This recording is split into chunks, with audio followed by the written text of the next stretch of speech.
All right, so in this video, I'm going to go through questions that I've been receiving via email, via Instagram, and I kind of want to just go through them here and answer them here for everybody. Let's get into it.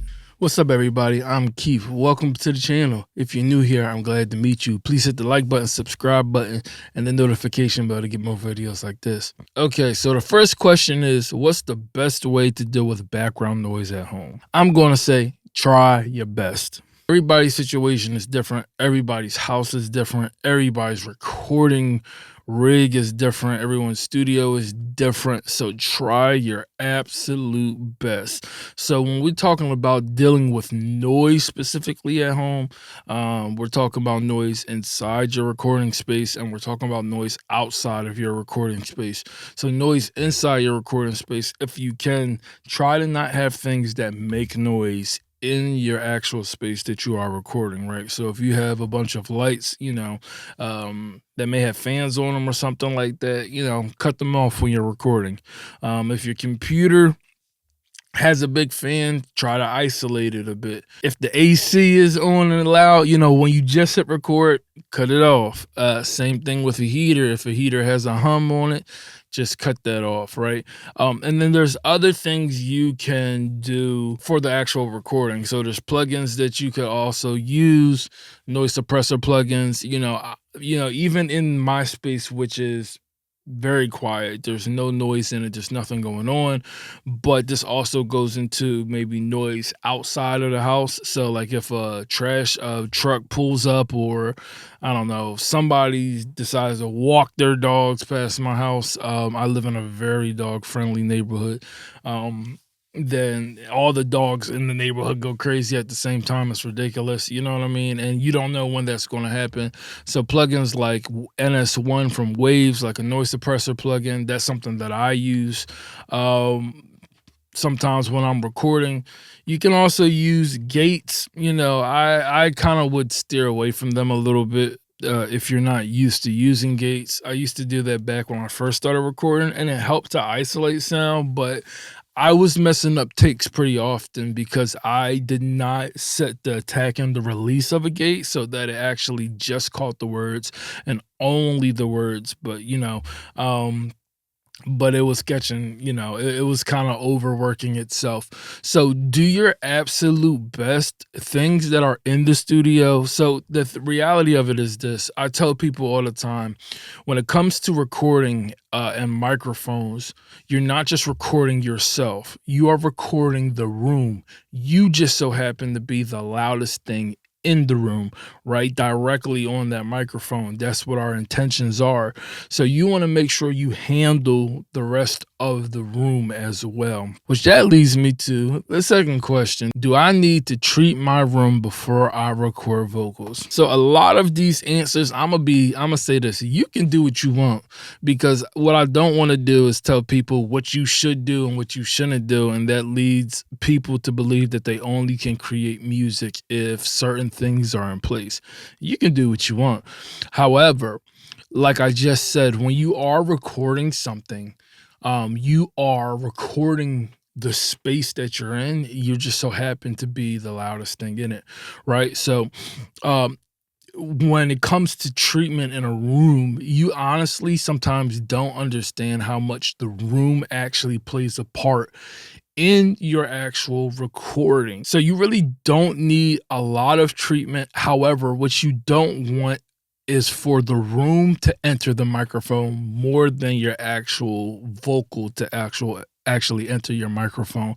So you want to take care of your, people say, your first reflection points. That's the first points on the wall where, after sound comes out of the speakers, that they actually will hit. And then inevitably those sounds will end up back at your ears the same time that the sound directly from the speakers will come to your ears. So you want to make sure you treat the room so that what you're hearing is coming directly from your speakers and not the rest of the room. So you can get treatment on the walls. You can get, the little 1-inch foam stuff that's really not doing much. It will help with vocals, right? Anything else, it's probably not going to do too much for, right? You want to if you really are, if you want to do treatment, right, then go look up some panels or a line, or you can build some panels. I built like 80% of the panels inside of my room. You can get safe and sound. You can, and it's not expensive at all. If you're handy with any tools, you can put some treatment up and to actually, get a nice sounding room, right? It doesn't have to be completely dead, but the goal is that when you record, you want to make sure that the microphone is picking up more of you more than it's picking up anything else in your room. Okay. Question number 3. Can you fix a bad recording in the mix? Let me tell a story. So there's a guy who I know of who he's really big on recording, and a bunch of me and my friends and my colleagues, like, we all record, we all produce, we all mix, and we all talk, but he never talks about mixing ever. And it had me thinking like, yeah, he don't know what he talk about. Like his mix is probably like trash, you know? And then one day I listened to one of his mixes and I was blown away. And I remember this was some years ago, and it was just another realization that, better. Um, and it hit me because the reality of it is that the better you can record something, the better the mix will be. And that's like a golden rule in when it comes to audio recording. However, you need some examples. You need a reminder once in a while to punch you right in your face. So I want to say that to you. The better the recording, the better the mix. The better the recording, the better the mix. When you actually start putting in a lot of hours of recording and you start getting better and better and you start upgrading your gear, and then you start going to even other studios and you start working with other engineers and you start hearing some of the results that come out of just taking the time to get the right microphone, to get the right takes, it makes the process so much easier. The music is so much better. So yeah, you can fix stuff in the mix, but you can't, right? You can make things sound better in the mix, but you can only enhance what was already given to you. So there's been a lot of times in the past where I've worked with artists that may not be the best vocalists, right? But Keith, you can fix that in a Melodyne. You can fix that, you can just tune that, right? And it's like, well, I can tune it, but the reality of it is it won't change the actual take that was recorded. It doesn't get significantly better trying to fix things in the mix. The reality of it is that what you want to do is you want to get the best take that represents the song that was in your mind when you thought of that take, right? Get that take out. Take multiple takes and then go back and listen to what's the best one. It's there's no shame into redoing it over and over and taking your time to do it and just save every single take, because it's almost like shooting a basketball. Just because you drained one shot doesn't mean you're Steph Curry, right? What you have to do is if you take multiple takes, then you will actually find out what takes fit the song best, right? And then you don't have to fix things in the mix. And then obviously, for the rest of the music that you record, you'll get significantly better because you're putting in those reps. Long answer to say, nah, don't think you can fix things in the mix. It may sound better, but it ain't fixed. If crap comes in, crap is gonna come out. Polished crap. Okay, so next question. Do I need to buy a preamp if I already have an interface? That's a great question. So what an interface actually is, it's a D to A converter and an A to D converter, meaning it's digital to audio and audio to digital. So what it does is it converts this analog, this vocal that you even hear me speaking now, right? It converts that into digital signal, right, to where we can record it, manipulate it in our DAWs and our computers, right? And then it does the same thing when it comes back out to the speakers, right? Turns it from digital back to audio so that we can hear it. And over the years, what has happened was they started to include preamps in the actual interfaces that would allow for us to get preamplification for our microphones, for our sources up front. So now interfaces just come with that. You don't need a second preamp to actual record. So once again, you can do what you want. You don't need a extra preamp, another preamp, if you already have an interface. You don't need it. However, what preamps now do, they don't just provide us amplification for the microphone and the sources that we're trying to recording. What they do is they have their own taste, their own specific flavor that adds to the actual signal of the vocal or whatever you're recording, right? And that gives it that taste, it gives it that identity. So there's different preamps that do different things. There are preamps that are more punchy. There's so for example, for drums and things of that nature, there are preamps that are more smooth. There are preamps that are more bright. There are preamps that are more dark. So they affect the signal a different way. So you don't need a preamp. My suggestion would be is if you are interested in getting some other preamps, just try out some other preamps, see how they work well with your voice and your microphone. So that's the other thing. You just don't want other preamps because somebody says, yo, you should just get this preamp, right? Because everything is kind of contingent on the source you're recording and the microphone you're using anyway, right? However, there are some preamps that do a thing, right? A specific thing regardless of what you are recording. So there are so many different preamps, but I don't even want to get into like brands and what specific preamps you can get in and try it. But what you can do is go to these sites and look at not just the descriptions of the preamps, look at the reviews from the people of the preamps, right? And then you make your decision like based off of that, what people are saying the preamp is actually doing. Obviously, a preamp that has some more reviews is more revered and more liked by so many people.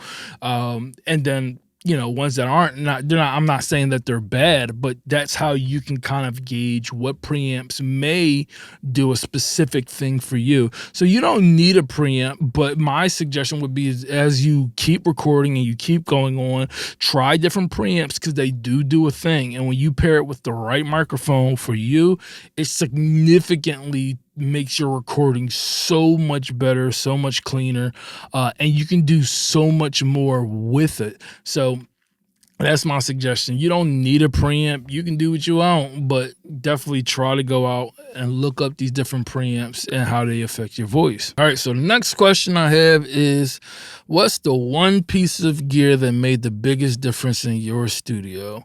That is a very hard question. I think the biggest pieces of gear that made the biggest difference for me are the Audient Nero monitor controller I have, and then the IK Multimedia Arc room tuning system, and then maybe my Aventone Mixed Cube studio monitors. I know I said 3 and the question was 1, but those 3 kind of have the same theme, right? It's what I'm actually hearing, the things that I'm actually hearing that are determining, giving me the data so I can make the best decisions for me. So the Audient Nero is a monitor controller, right? It's sitting right here in front of me. It's been a game changer for me, right? As far as monitor controllers go, there's so many more monitor controllers that are so much more expensive that do different things. This one, for what the price is, does it more than what I could ask, right? So I think brand new, this was like $500, maybe something like that.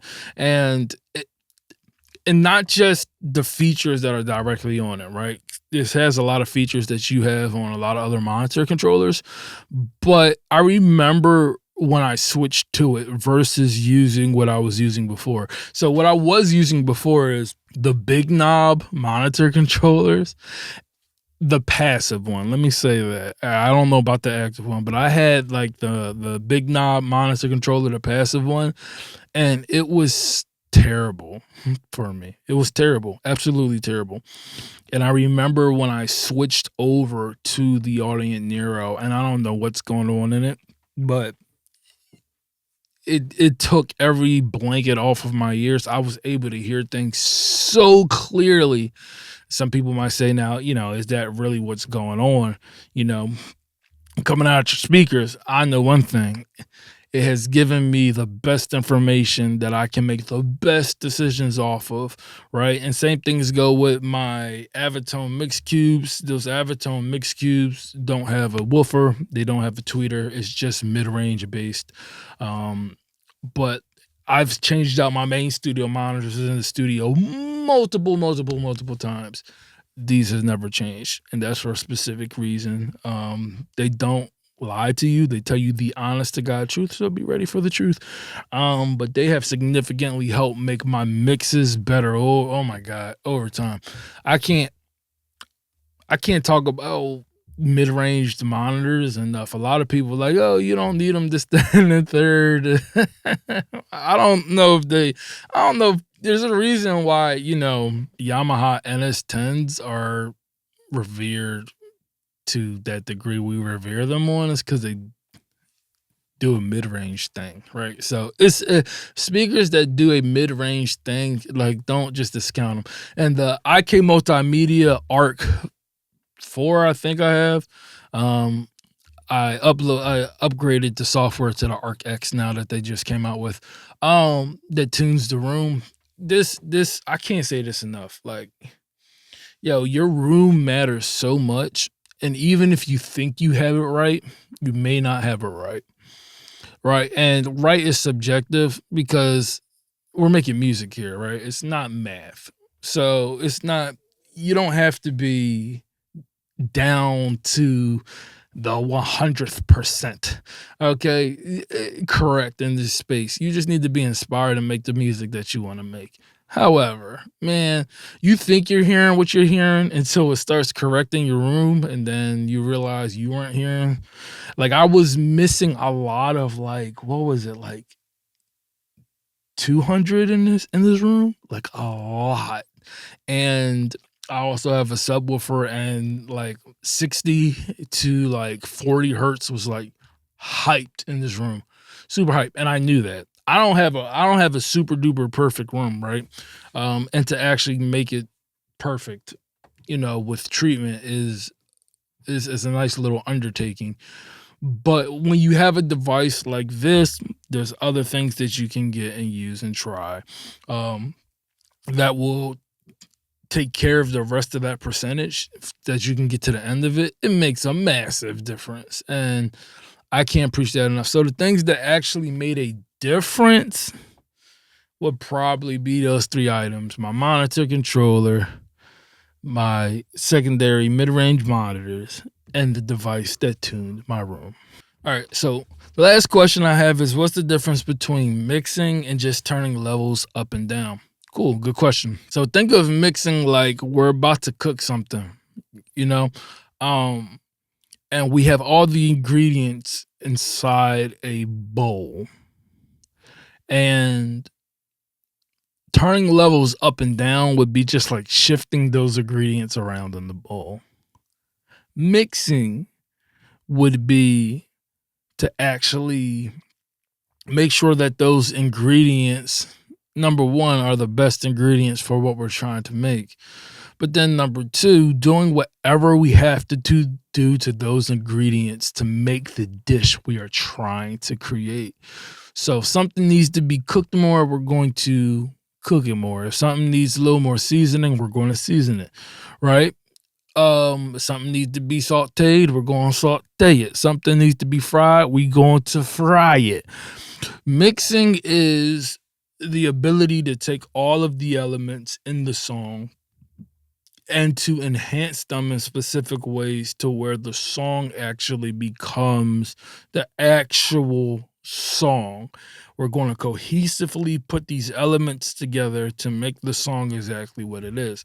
Turning levels up and down isn't necessarily mixing, right? However, adjusting levels is a part of mixing. It's just one little part of it. Um, it's the idea of space, just if something is loud, that's saying that something else is softer. You get what I mean? So that's a part of mixing, but that isn't just mixing. And in a lot of cases, if things are recorded extremely well, there's less things you have to do to it. But I would be doing a great disservice just saying mixing is just adjusting levels even in that moment. You want to critically assess the situation and make the proper decisions that you need to make to have the song be what the song is supposed to be. So yes, there is a difference between mixing and just adjusting levels. In mixing, we look at where it sits along the spectrum, stereo spectrum, or even in the Atmos space, right? We look at how volume, how loud, how soft it is. We look at certain frequencies, what they are doing or what they are not doing. We pay attention to how it makes you feel, the space of an item. Do we need to add more reverb to make it feel more spacious, or do we need to chop tails off to make it seem more short?